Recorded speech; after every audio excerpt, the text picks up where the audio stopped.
Welcome.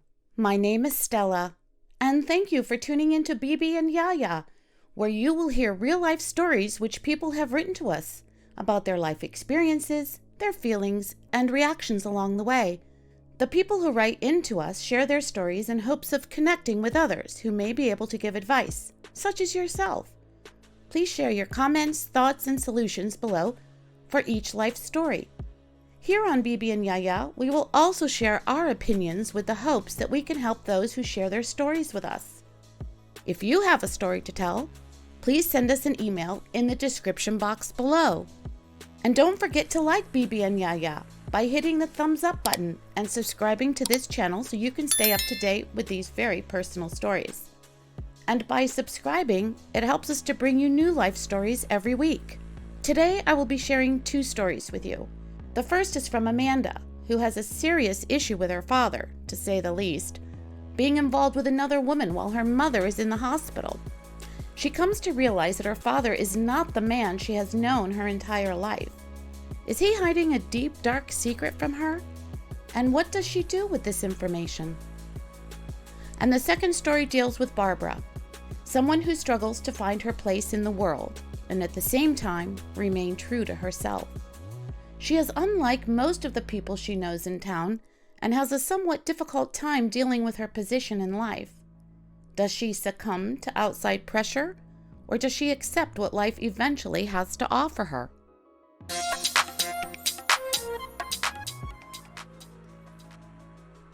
And now, let's hear Amanda's story. When I was 15, my dad brought home a new woman while my mother was in the hospital. My mom had been in a terrible crash on a snowy January evening. Her leg was shattered into pieces, and she had to be put into an induced coma when she was airlifted to the hospital. My parents never had a perfectly sound marriage. It was full of rocky road bumps along the way, but all in all, they shared 30 years together, and I thought they loved each other, but I guess I was wrong. The person who crashed into my mom's car was a hitman, which my dad had hired to finish her off. He wanted to start a life with the new woman he met through work. It was his client. My dad was her attorney. Some lawyers are slimy, and he always had something up his sleeve. My dad never told the truth, only parts of it, but I never thought he would do something like this. I never knew anything about this while I was waiting in the intensive care unit for my mother to be revived back to life. That was until I saw my father happily prancing into the hospital, and he was not alone. No. He was with his new chick. She resembled a normal woman, but she was younger and blonde, while my mother was a brunette in her middle-aged years. It was now quite obvious to me that my father didn't care about whether my mother lived or died. He had already moved on. Fury built up within me with resentment and angst against him. These feelings rose in my soul like being in the fiery depths of hell. "How could you?" I managed to scream at him. After all, we were in a hospital. With a smug look on his face, all he replied to me was, "Don't worry, Mandy. You'll understand in time." He was no longer the father that I had always pictured him and created him out to be. He belonged in the trash, where other garbage goes to rot. Anyway, we had to leave my mother at the hospital since her injuries were to the extent of being very serious. I decided I would let my dad and his deceitful client have a word with me at home to try and explain themselves. After all, he is my father, and he would never want to tear his family apart. I couldn't have been more wrong. While sitting me down on the couch, he told me exactly what he had done, from hiring a hitman to wanting to create a new life for himself and his mistress, to even wanting to leave us, his children, because we reminded him too much of his wife who was dead to him. And now my mother may even be dead to the world. "I'll be leaving for good once I know your mother's outcome," he coldly stated to me, not even bothering to meet my desperate gaze. I was searching for any part of the father I had known, but finding none. I found my inner strength and retorted snarkily, "It's best you leave now before you can mess up anything else." From that day forward, I never spoke to him or saw him or his mistress again. My mother eventually came out of the induced coma, and now I take good care of her since it's just the two of us from now on. Wow. Amanda remains strong and diligent when she discovers her father's dirty secret. She remains as calm as she can under the pressure of learning and realizing that her father is not the man she believed he was all her life.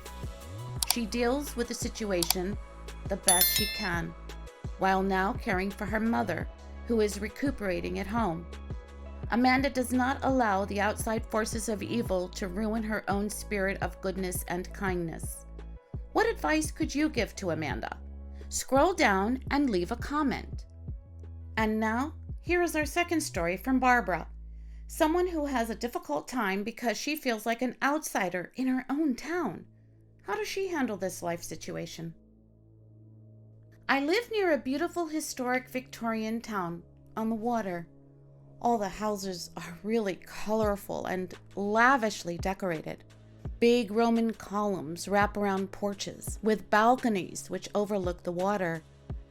They always have a lot of community events throughout the year in the village, which include festivals with music, dancing, jugglers, and magicians. Also, there are so many different types of food vendors.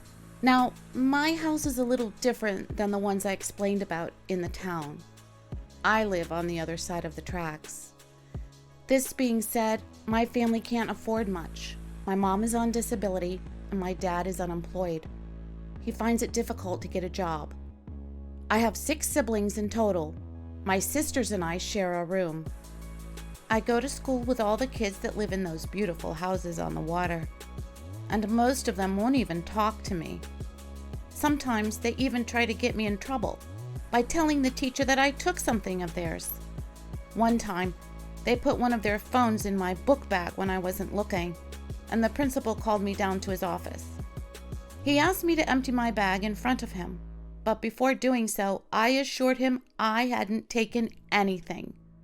When I emptied my book bag, I was completely in shock when the cell phone fell out. I had never seen it in my life. The principal just winked at me and said, "I'm not surprised," and I started to cry. I was suspended for 3 days.